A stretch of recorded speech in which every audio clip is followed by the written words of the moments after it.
Assalamualaikum warahmatullahi wabarakatuh.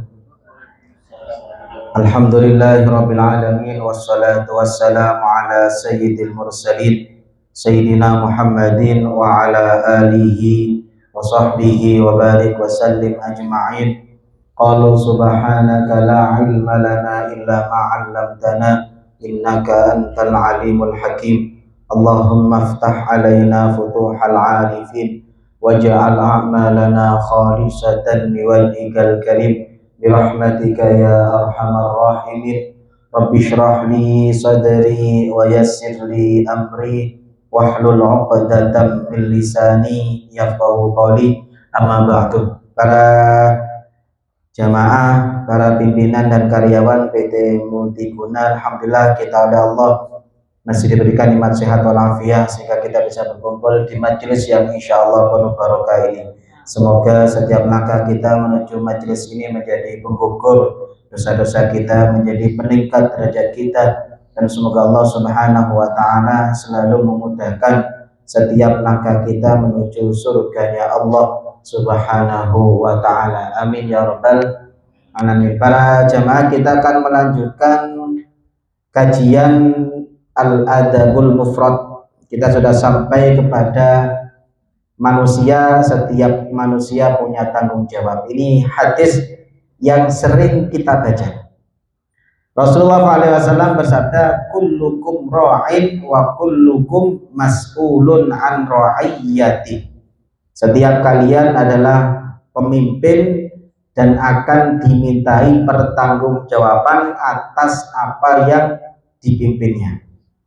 Fal amir alladhi 'alan nas ra'in wa huwa mas'ul an ra'iyati. Pimpinan, penguasa, pemimpin rakyat akan dimintai tanggung jawab atas rakyatnya. Warajul ra'in 'ala ahli baiti. Seorang laki-laki, dia pemimpin rumah tangga, akan dimintai pertanggungjawaban atas apa yang dipimpinnya. Wal mar'atu ra'iyatun fi baiti zawjiha. Perempuan juga pemimpin di rumah suaminya, menjaga rumahnya dan akan dimintai pertanggungjawaban. Wa 'abdur rajul ra'in 'ala mali sayyidi wa huwa mas'alun anhu. Dan seorang hamba adalah pemimpin atas hartanya tuannya dan akan dimintai pertanggungjawaban atas itu. Ala kullukum ra'in wa kullukum mas'ulun an ra'iyati.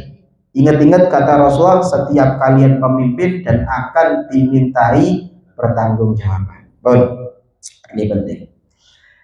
Jadi ra'in itu berasal dari kata riayah. Riayah itu arti aslinya hifdzus syai' wa husnut ta'ahud lahu. Menjaga sesuatu dengan baik, itu namanya ra'in. Nah, yang dimaksud ra'in itu ulama mengatakan beda-beda. Kalau pimpinan, maka pimpinan itu sebagai seorang pemimpin, sebagai seorang penguasa, maka dia punya kewajiban menjaga, mensejahterakan orang yang dia jadikan sebagai rakyat. Saya ingin sedikit ceritanya. Jenengan lebih senang mana? Gubernur, ahli poso, ahli maca Quran, tapi tidak pentos ngurumat rakyat. Dengan gubernur, sholat wajib tok, poso wajib tok, jarang poso sunat, jarang sholat sunnah, tapi pinter mensejahterakan rakyat. Yang wajib saja. Benar. Jadi ini yang kadang-kadang kita keliru. Kita menuntut seorang pimpinan negara itu senang hatam Quran, itu bagi dia, bukan yang wajib. Gubernur, wali kota, presiden, macam-macam itu ibadahnya apa? Kebijakan. Ibadahnya kebijakan, mensejahterakan rakyat. Itu jauh lebih besar pahalanya dibandingkan dia sholat tahajud. Jadi mohon maaf, ada seorang wali kota, gubernur, andaikan tahajud, rapat besok ngantuk-ngantuk. Pertanyaan saya, lebih apa ini? Tidak tahajud, tapi sholat subuh. Tapi besok rapat, seger, mikir rakyat, iso bener. Dibandingkan tahajud, Waktu rapat ngantuk-ngantuk. Lebih bagus mana? Gak usah tahajud. Bener. Harus bedakan ya. Karena masing-masing orang itu oleh Allah dikasih tanggung jawab beda-beda. Tanggung jawabnya penguasa itu bukan ibadah sunnah. Jadi seorang gubernur, seorang bupati, seorang presiden itu tidak perlu puasa sunnah banyak, tidak perlu. Baca Quran ya sesekali nggak apa-apa, tapi jangan kemudian punya target hatam Quran sehari. Rakyatnya tidak dipikir, itu keliru. Paham ya? Makanya Umar bin Abdul Aziz itu ketika menjadi khalifah, saking mikirnya rakyat, ngapunten, bahkan beliau tidak pernah atau bisa dihitung jari selama 3 tahun itu mandi junub bisa dihitung jari. Mandi junub itu Umar bin Abdul Aziz. Itu Umar bin Abdul Aziz. Nah, ini yang namanya pemimpin. Pemimpin kita merindukan pemimpin kayak Umar bin Abdul Aziz. Nanti akan saya ceritakan bagaimana Umar bin Khattab. Umar bin Abdul Aziz itu pernah istrinya datang. Saya mau ngobrol, ditanya, ngobrol masalah apa? Kalau masalah keluarga, lampunya tak matikan. Tapi kalau masalah negara, saya pakai lampu. Kenapa?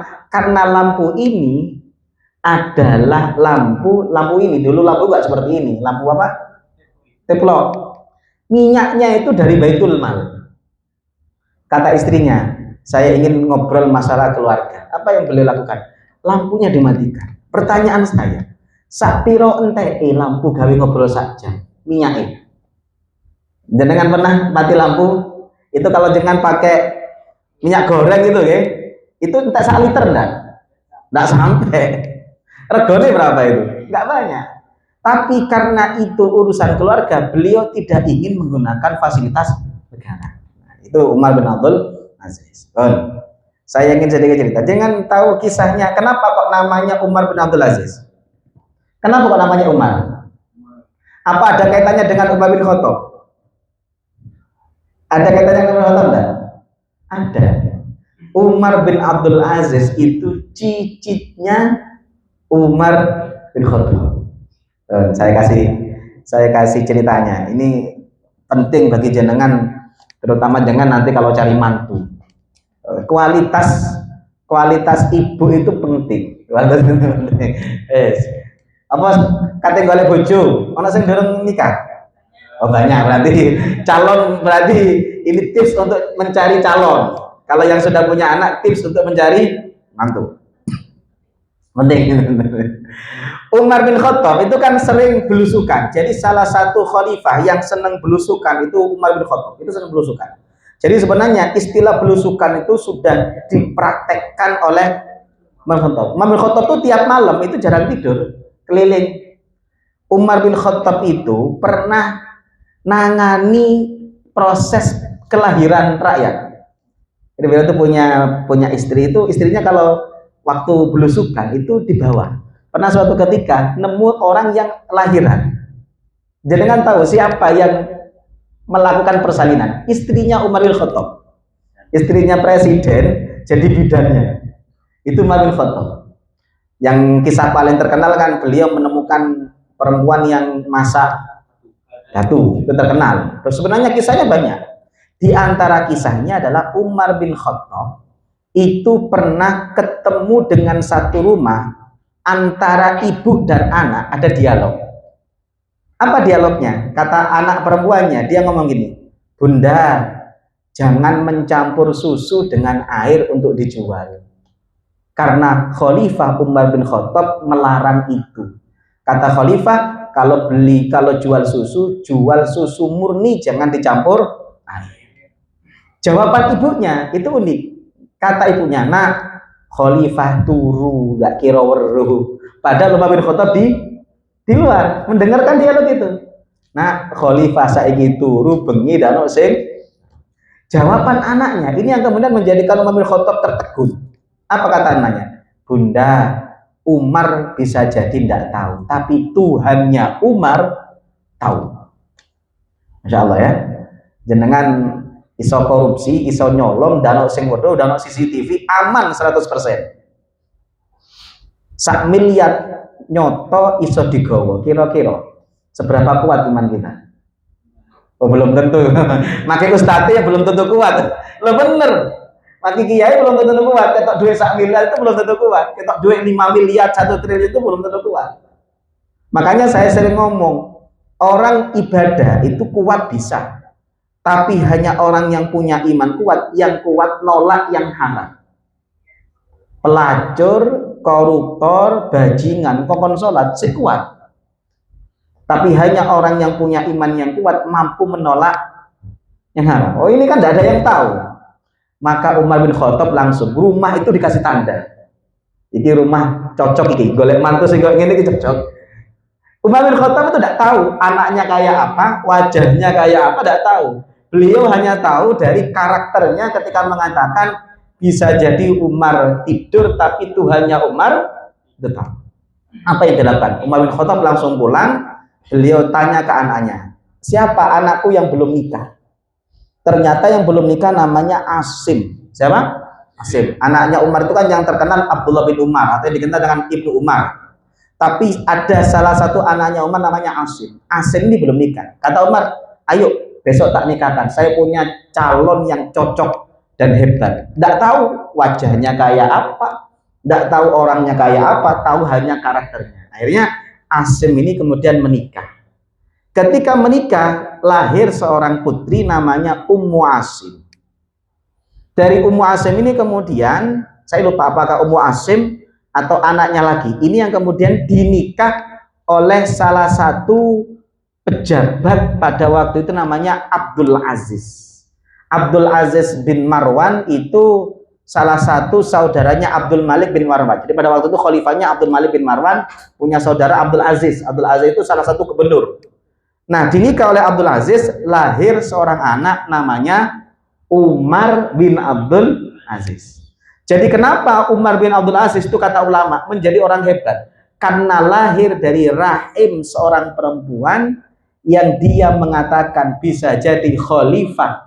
Umar bin Khattab tidak tahu, tapi Tuhannya Khalifah Umar pasti tahu. Itu anaknya sehebat Umar bin Aziz. Maka kalau jenengan baca biografi Umar bin Abdul Aziz, pasti cerita ini akan disampaikan di awal. Karena ulama mengatakan ada Umar bin Abdul Aziz itu barokahnya Umar bin Khattab. Paham ya? Yes. Golek mantu sih kok ini rada repot. Kita biasanya kalau cari mantu sih ditelok wajah isi apa karakter isi?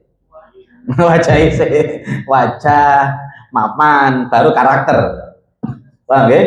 Ini yang kemudian menjadi anu. Nah, ini pemimpin. Jadi saya ulang lagi, pemimpin itu seperti itu. Sama, saya dulu pernah ngisi pengajian para pengusaha.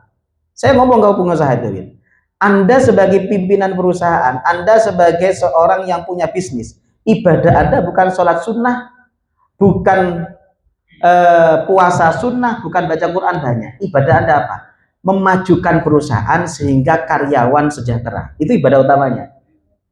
Maka saya sering ngomong ke pengusaha. Saya dulu pernah ngisi ada namanya komunitas titik balik.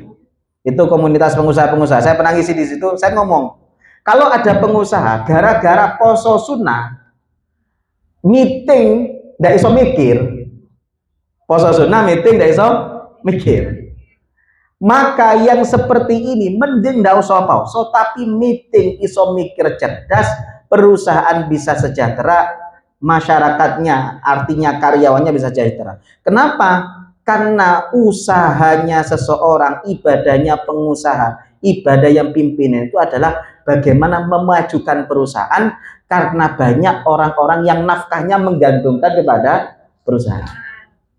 Paham ya? Sama DPR. DPR itu, andaikan DPR itu gara-gara maca Quran dan iso rapat untuk membuat undang-undang, maka tidak usah puasa, tidak usah macam-macam. Paham ya? Karena ibadahnya DPR mikir itu. Jadi masing-masing orang itu punya ibadah beda-beda. Ibadahnya, tapi mek sampean ya duduk DPR, duduk pimpinan, ya sing akeh salat sunnah. Oke. Wong duduk DPR, duduk pimpinan. Ndak melok mikir, kari kerjano, ya kudu akeh salat sunnah. Artinya masing-masing orang kan punya porsi. Ibadahnya ustadz apa? Ya ngajar. Ustadz kemudian kalau umpama sama Ustadz, saya sering ngomong, kalau ada seorang Ustadz gara-gara poso, kok ngajar lemes, mending nggak poso, bener, mending nggak poso. Makanya saya disogiri itu oleh guru-guru saya dikatakan, mek sampean sebagai santri gara-gara poso, ndak iso mikir, ndak iso belajar, ojo poso. Karena puasa itu bukan ibadah inti Anda, ibadah inti Anda itu belajar. Jadi masing-masing orang punya tanggung jawab beda-beda. Paham ya? Jangan disamakan. Bon, ini yang perlu digaris bawahi. Saya kadang-kadang mikir ya. Bisa jadi ya, pimpinan perusahaan, pemilik perusahaan itu bisa jadi ngalahkan ibadahnya ustadz. Kenapa? Bayangkan, andaikan dia punya karyawan 100. Kan dia punya karyawan 100, karyawannya doakan, ya apa sekiranya rezekinya lancar. Sumber rezekinya di mana? Perusahaan. Anaknya mikirnya, ya apa bapakku rezekinya lancar. Rezekinya lewat mana? Perusahaan. Bojone waktu tahajud juga doakan supaya rezeki suaminya lancar. Sumbernya dari mana?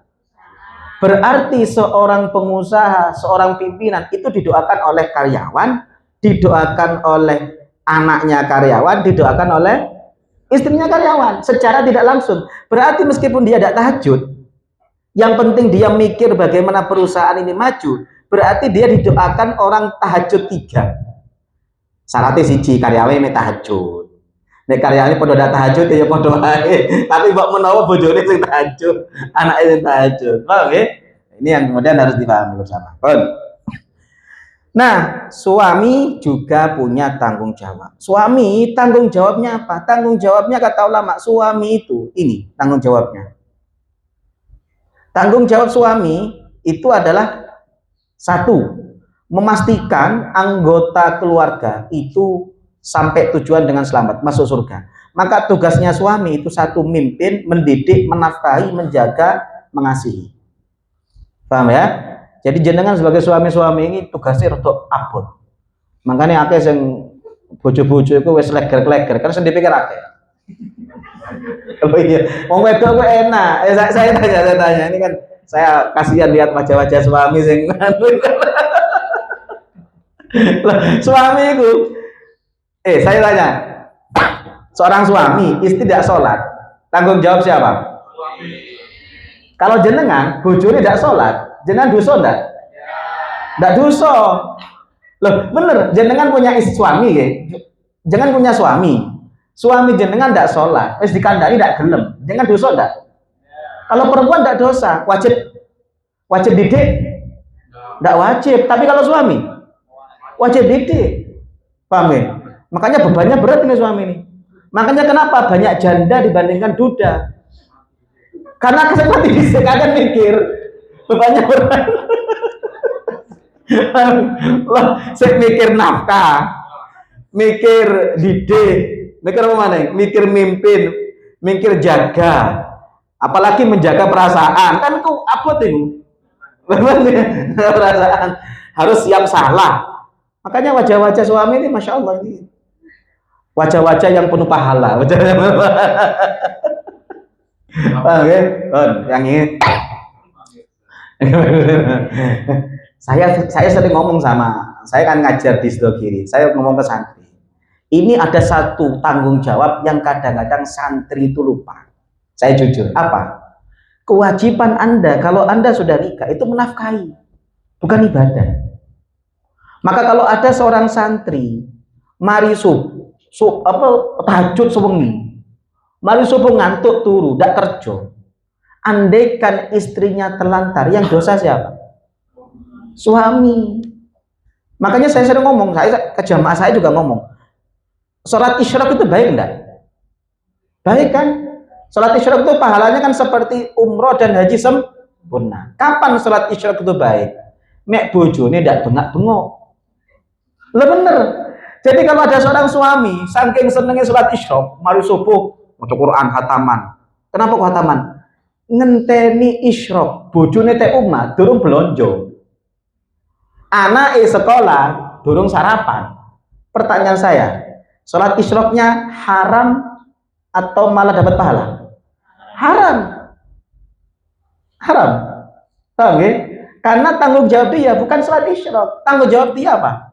Ngasih nafkah. Paham ya?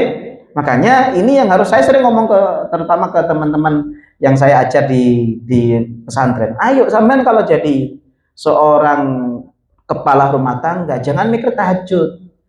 Kewajiban sampean itu adalah ngasih nafkah. Mek sholat sing penting sholat wajib, sholat sunnah ndak pati akeh, ndak apa-apa. Ganjarane wong kerja itu bisa ngalahkan ganjarannya orang tahajud. Karena ganjaran orang yang kerja itu wajib. Tahajud itu ya apa-apa tetap sunnah. Paham ya? Ini kewajiban seorang suami. Jadi memimpin, mendidik, memimpin, ini ordo repot ini. Karena memimpin itu kan tergantung yang dipimpin. Memimpin itu kan tergantung yang dipimpin. Itu apa? Makanya saya seakan ke wajah-wajah suami terus akan ya saya mimpin, ya saya didik. Pertanyaan saya, jenengan didik istri bisa enggak? Abot. Oh, ngomong di sini loh, ngomong abot. Enggak, jawaban abot itu seakan-akan keluar dari sanubari terdalam. Udah kabeh berarti. Nah, mendidik itu kalau jenengan tidak bisa. Ustadz, saya ngajari istri takut keliru. Ada cara paling gampang. Makanya saya anjurkan kepada jenengan. Jenengan kalau bisa, seminggu sekali, 2 minggu sekali, ada satu rutinan bareng istri. Apa? Datang ke majelis taklim bareng-bareng. Oke?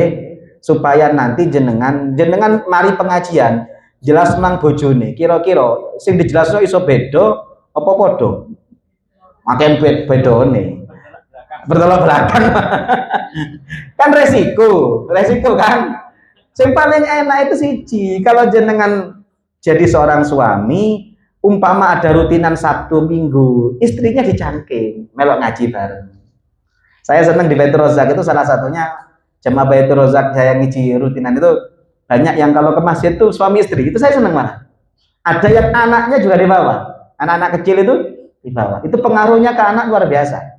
Ternyata banyak jamaah yang di Baitur Rozak itu saya lihat anaknya itu minta mondok sendiri. Mungkin gara-gara setiap Sabtu diajak pengajian. Jadi sebelum lulus itu minta mondok sendiri. Di saat banyak orang lain ketika anaknya mau dipondokkan kesulitan nolak, itu banyak yang minta sendiri. Saya tahu anaknya mana? Sudah pun mondok Ustaz. Padahal dulu waktu ke masjid itu masih lari-lari, masih kecil itu. Paham ya? Makanya ayo jenengan kalau tidak bisa mendidik, yang paling enak siji. Kalau kita seneng setiap minggu full tim ke taman kota, ayo ke taman surga juga full tim. Paham ya? Lo iya ke taman kota senengnya full tim, tapi ke taman surga enggak partai, enggak full tim. Paham ya? Makanya diajak, anaknya diajak, pun menjaga mengasihi. Nah, Rasulullah SAW mengatakan yang kedua adalah seorang istri itu juga punya tanggung jawab. Seorang istri itu tanggung jawabnya apa? Ini tanggung jawabnya istri. Fassolihatu qanitatun hafidhatul lil ghaibi bima hafidhallah. Perempuan-perempuan solihah itu adalah perempuan-perempuan yang taat kepada Allah, taat kepada suami, mampu menjaga diri. Itu tanggung jawab perempuan. Saya juga sering ngomong sama ibu-ibu, juga sering ngomong, ibu-ibu itu kewajibannya bukan puasa sunnah. Jadi kalau seorang istri puasa sunnah, bojone kebelet, batal no. Karena yang wajib menyelesaikan sing kebelet dibandingkan menyelesaikan luas. Ada bener, lo bener, ini bener, paham ya? Ini kan karena ini bahaya. Saya sering, pokoknya ini bab sing rodok tepi jurang ini. Lo bener, jenengan duwe bojo, jenengan ndak iso masak, warung tek jopo akeh, enak-enak halal. Lo bener kan? Jenengan ndak bisa cuci baju, laundry numpuk, bisa antar jemput, halal ndak? Halal. Tapi urusan iku kebelet, ndak tersalurkan, tek jopo akeh tapi haram. Paham ya? Lo makanya urusan seperti ini itu menjadi prioritas. Jadi jenengan ngiling-ngiling maca Quran, puasa, ya apa iku sunnah. Jadi kalau umpama seorang suami pingin jenengan poso sunnah, poso ini batal oleh ganjaran loro. Karena ibadah inti tanggung jawabnya bukan puasa, menjaga diri, menjaga kehormatan suami, dan yang nomor 3 adalah bagaimana dia melaksanakan kewajiban-kewajiban dia. Ini yang wajib. Jadi harus tahu mana yang wajib. Di hadis riwayat Imam Nasai, Rasulullah mengatakan ayyun nisa khair, perempuan terbaik itu siapa? Rasulullah menjawab allati tasurruhu idza nadhara, perempuan yang kalau kamu lihat senang. Oh, ini penting iki. Jenengan dandan itu biasanya kate nang manten apa kate nang kamar ambek bojo? Nek nang manten iku 2 jam. Kuat tek depan cermin. Masya Allah, wong ganti kelambi lho sampai ping 10. Nggak cocok iki. Tapi ketika dia kumpul dengan suaminya itu apa adanya. Pertanyaan saya simpel, yang paling berhak menikmati kita itu siapa? Pasangan kita. Anda yang paling berhak menikmati suami Anda. Laki-laki juga sama. Maka jangan sampai kita itu nyeneng wong jobo, nang sing jero ndak pati nyeneng. Makanya kalau bisa dandan itu yang paling bagus ya dari suami. Jenengan seneng, umpama suami jenengan seneng dandane menor, ya sudah jenengan ndak apa-apa, sekali-kali tek kamar dandan menor udah apa-apa. Karena yang paling berhak siapa? Mosok nang manten nang arisan dandan menor, nang bojone ndak pernah dandan menor. Paham ya? Saya meneng dasar. Bayangkan, bayangkan. Loh, ini penting. Kenapa kok penting? Mohon maaf ya, kadang-kadang kita pernah jenengan melihat ada kasus-kasus orang yang kemudian selingkuh itu kadang-kadang kita lihat, kok iso yo? Wong sing pasangan yang kedua itu lebih jelek dibandingkan pasangan Kenapa itu terjadi? Karena bisa jadi yang di luar itu menggiurkan, mlebu nang omah dasteran ambone apek. Sing tek jopo wangi, glowing. Paham nggih? Loh ini penting, makanya kenapa kalau jenengan pulang harus selalu siap. Kalau orang luar itu bisa menggoda suami Anda, maka Anda harus lebih bisa menggoda. Yang termasuk beli parfum itu kalau bisa konsultasi sama pasangan. Saya kalau beli parfum istri saya nggak senang, saya nggak beli. Karena saya punya prinsip yang paling berhak menikmati saya istri saya, bukan orang luar. Istri saya pun kalau mau beli parfum pasti ngomong ke saya, seneng apa enggak? Kalau nggak seneng nggak dipakai. Paham ya? Loh ini penting. Makanya kata Rasulullah SAW, perempuan terbaik sebagai tanggung jawabnya adalah allati tasurruhu idza nadha, orang yang kalau kita lihat itu senang. Jangan sampai kita menjadi pasangan ketika suami kita lihat bukan seneng tapi senep. Apa? Tapi senep. Ya bener. Paham ya? Terutama ngapunten. Jadi kan kalau punya suami sering tugas luar kota, itu kalau pulang harus disambut. Kalau bisa pakai pakaian manten, yang penting saya cukup. Berarti bisa cukup. Lo bener. Lo ini tanggung jawab seorang istri. Ini diajarkan oleh Rasulullah. Rasulullah SAW kalau perjalanan jauh, Rasulullah SAW tidak pernah langsung masuk rumah. Pasti mampir masjid, kadang-kadang beliau buat tenda. Apa tujuannya? Bojone ngomong adus sing lanang. Maka kalau jenengan dari perjalanan jauh tuh, jangan sampai jenengan pulang rumah kok apek. Sing lanang mulai kudu seger. Mek iso gawe parfum, sing penting parfumnya podo. Mek parfumnya beda itu jadi perang dunia kedua. Iki parfumnya sopo iki? Ya makanya harus podo, nggih. Rasulullah itu biasa gitu, buat tenda mandi. Dan beliau ngutus 1 orang, dulu nggak ada WA, ngutus 1 orang datang ke Madinah. Apa tujuannya? Kata Rasulullah, sampai bahasanya vulgar. Apa kata Rasulullah? Perempuan-perempuan di Madinah suruh siap-siap, suaminya mau datang. Bahkan bahasa beliau, supaya para perempuan mencukur bulu kemaluannya. Loh kalau seperti ini kan enak. Ketemu seger, berangkat seger, ketemu seger. Bayangkan sampeyan, bojone sampeyan tugas luar kota sak wulan, tek jowo iku wis macam-macam lagi gitu loh. Wis ngempete sak wulan. Mulai ketok bojone dastere bolong-bolong, ambune kecut apot. Kira-kira kecewa enggak? Loh ini menjadi masalah. Paham ya? Ya, makanya ini sudah mulai siap-siap nanti kalau pulang itu. Ini Rasulullah SAW. Nah, ini salah satu tanggung jawab seorang istri. Termasuk kata ulama, tanggung jawab seorang istri adalah tidak menggunakan uang suami tanpa izinnya. Ini juga penting. Ini aku delokin angan, soalnya yang biasa nyekel pini bojone itu ya sing biasa sing jadi begini. Ini sering saya sampaikan. Harta istri punya istri, harta suami punya suami. Jadi tidak boleh istri itu semenang-menang karena dia dianggap sebagai bendaharawan negara. Semua punya suaminya itu disita, itu tidak boleh. Bahkan kemudian dia sedekah pakai uang suami, kalau itu bukan jatah nafkah, itu kalau tidak dapat izin itu tidak dilarang, itu tidak boleh. Jadi harus termasuk itu. Paham ya? Ini masing-masing tanggung jawab. Saya kira sama. Jangan jadi karyawan juga tanggung jawabnya beda. Tanggung jawab karyawan itu apa? Wa abdur rajul ra'in ala mali sayyidi. Tanggung jawab karyawan, tanggung jawab bawahan adalah dia menjaga amanah yang diberikan oleh atasan. Kan bisa enak. Sing atas mikir karyawan, sing karyawan melaksanakan amanah. Masing-masing punya tanggung. Sing paling penting itu satu. Jangan sampai kita nuntut tanggung jawab orang lupa dengan tanggung jawab sendiri. Paham ya?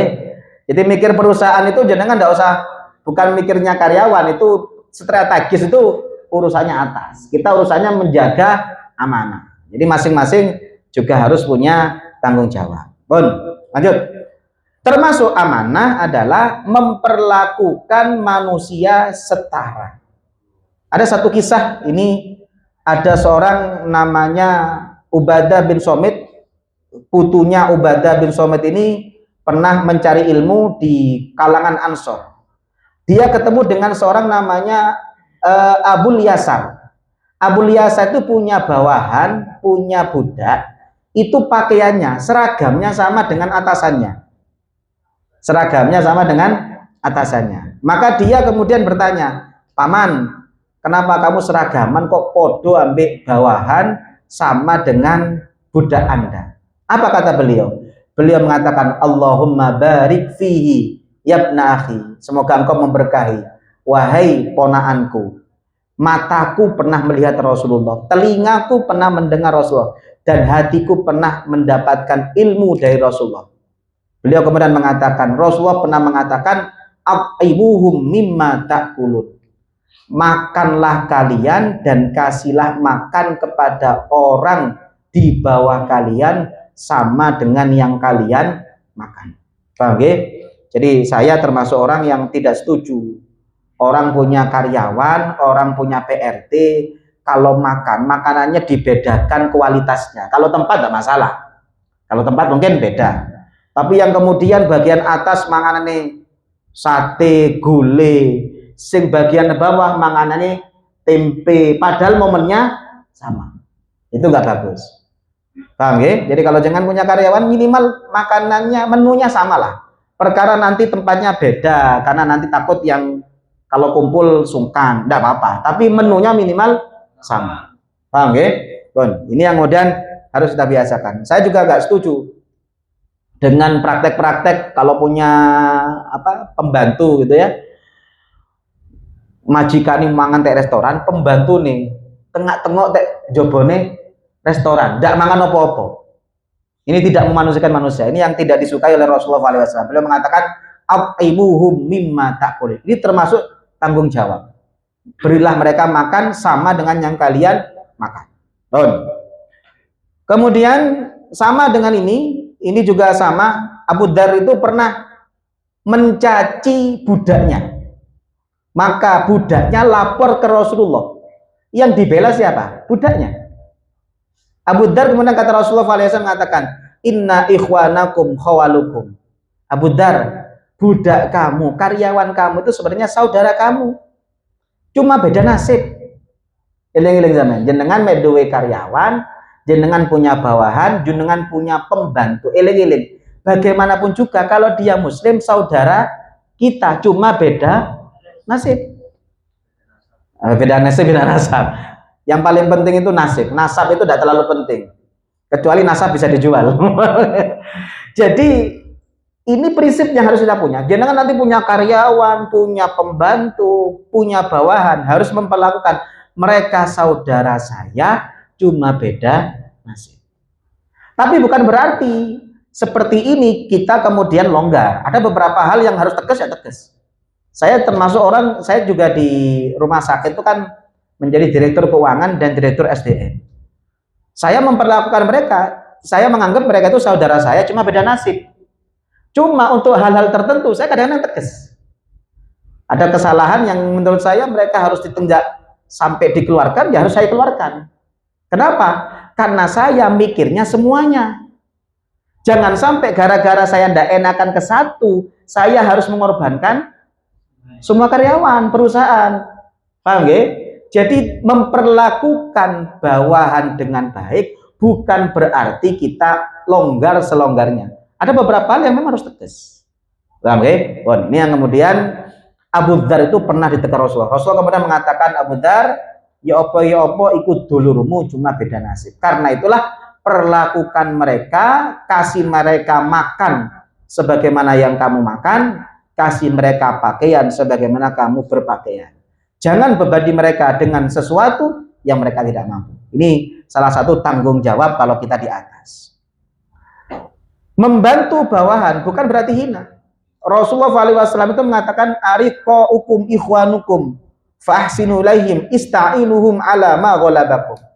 Ingat, kalian kalau punya karyawan, punya pembantu, punya bawahan, bahkan punya budak, mereka saudara kalian, perlakukan dengan baik, bantu kalau tidak mampu.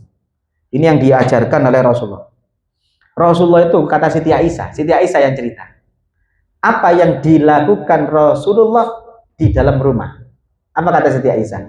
Membantu istrinya jahit baju sendiri. Kadang-kadang sepatunya, sandalnya robek, sandalnya putus, dijahit sendiri. Padahal Rasul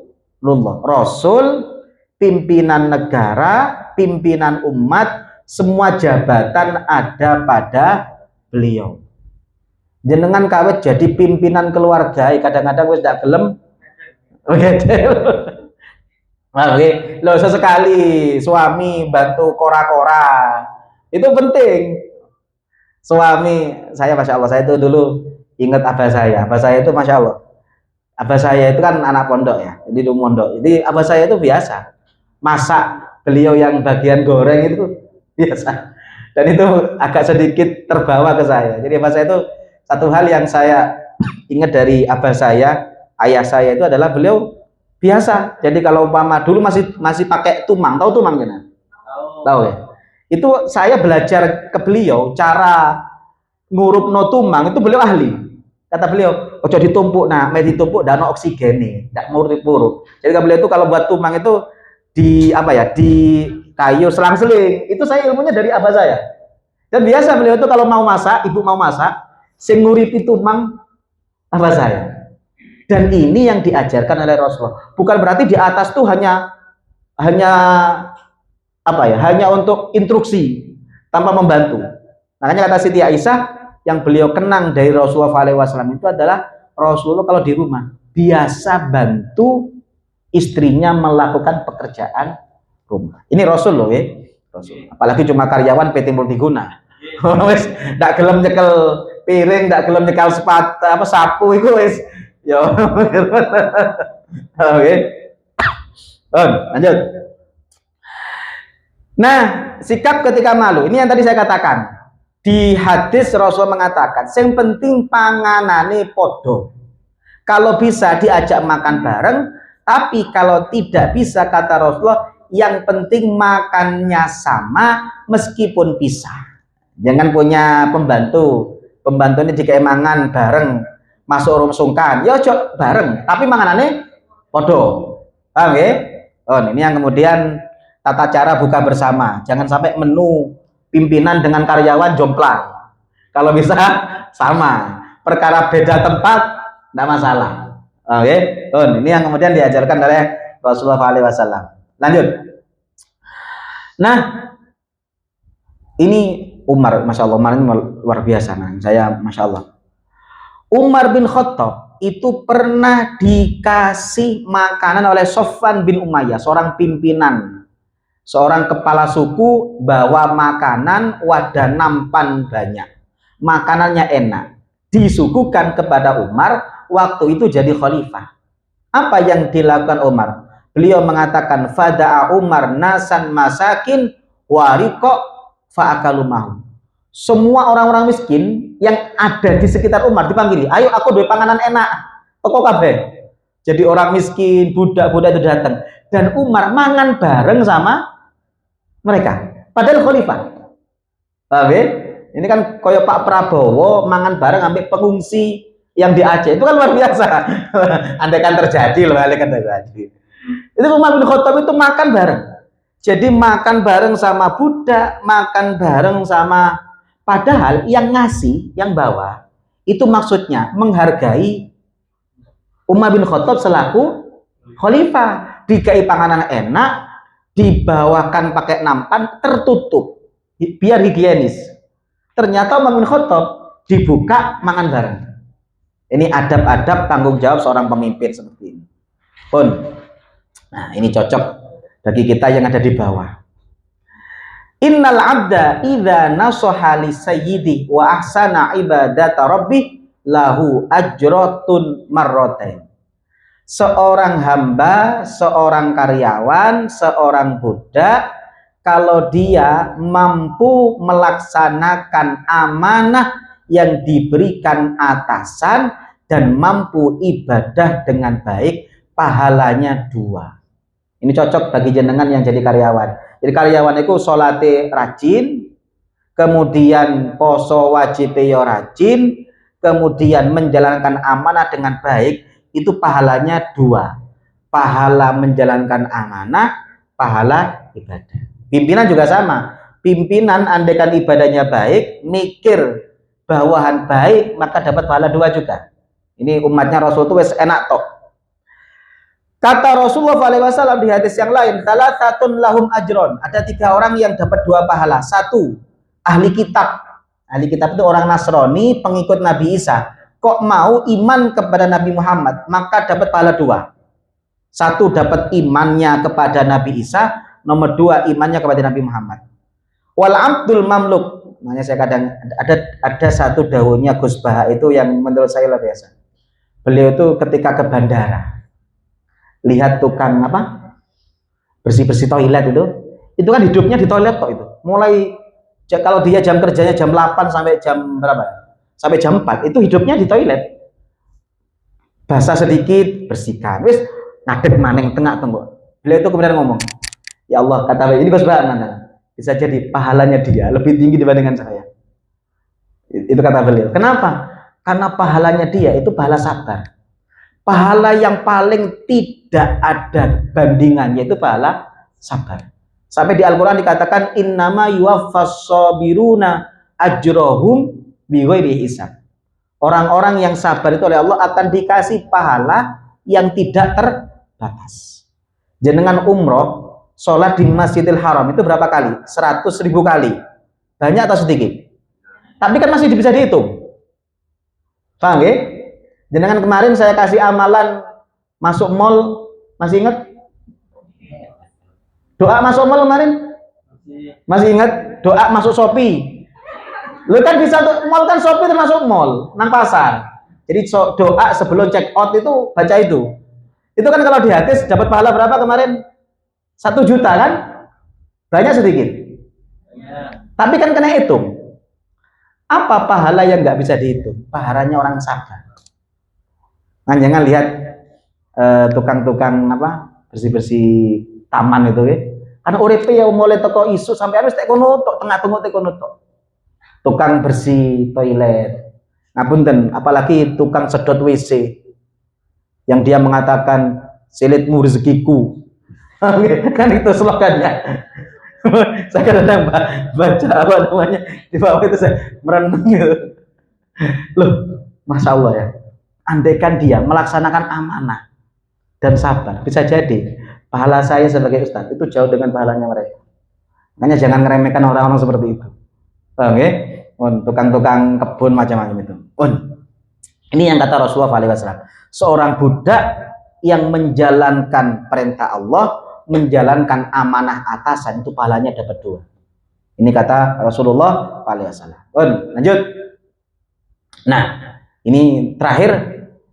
Rasulullah pernah dipanggil oleh seorang pimpinan dengan mengatakan anta sayyiduna.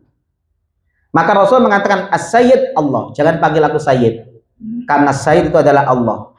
Hadis ini sering disalahpahami, banyak orang yang kemudian mengharamkan, mengatakan Allahumma sholli ala sayyidina Muhammad. Yang dipakai ini. Padahal di hadis yang lain Rasulullah pernah mengatakan ana sayyidu waladi Adam wala fakhra. Saya adalah sayyidnya manusia dan saya tidak sombong. Makanya ulama kemudian menggabung hadis ini. Kata ulama, ketika Rasulullah SAW dipanggil sayyid, karena yang manggil itu ingin memperlakukan Rasulullah seperti seorang raja, maka Rasul tidak mau. Saya pemimpin tapi bukan pimpinan seperti raja. Makanya Rasulullah SAW kemudian mengatakan as-sayyid Allah. Yang pantas sebagai raja itu Allah. Oke? Bukan larangan memanggil sayyid. Makanya kalau jenengan masuk di Arab Saudi itu jenengan yang laki-laki langsung jadi sayyid semua. Karena di Saudi itu bapak itu namanya apa? Sayyid. Maka Pak Prabowo kalau diundang ke Saudi namanya As-Sayyid Prabowo. Apakah haram? Enggak. Rasulullah sendiri pernah ada seorang sahabat namanya Mu'ad, saya lupa. Namanya kalau nggak salah namanya itu siapa dia? Bilal. Bahkan Bilal itu pernah dipanggil Sayyid. Makanya gelarnya Abu Bakar, beliau mengatakan Abu Bakar Sayyiduna wa a'taqa Sayyidana. Abu Bakar itu Sayyid kita dan memerdekakan Sayyid kita. Siapa? Bilal. Ada lagi sahabat yang oleh Rasulullah SAW dipanggil dengan Sayyid. Siapa itu? Yaitu namanya Sa'ad bin Mu'ad. Sa'ad bin Mu'ad itu ketika ditandu gara-gara sakit, itu Rasul kemudian mengatakan kumu li sayyidikum. Ayo berdiri, hormati sayyid kalian. Jadi hadis ini bukan larangan untuk memanggil sayyid. Makanya orang-orang kita biasanya kalau sholawat panggilnya apa?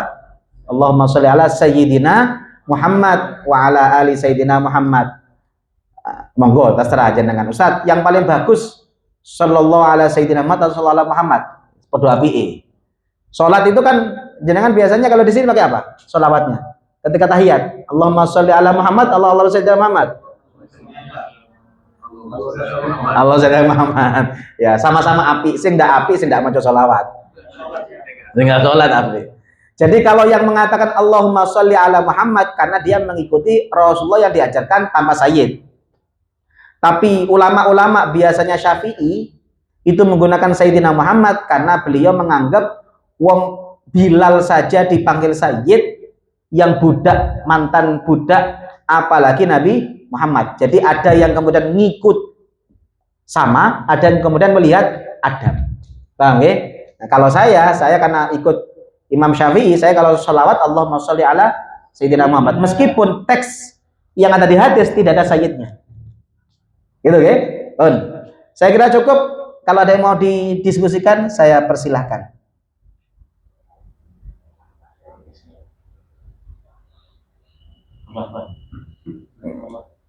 Biasanya kalau adab itu untuk diamalkan, bukan untuk dipertanyakan. Ada yang bertanya, monggo.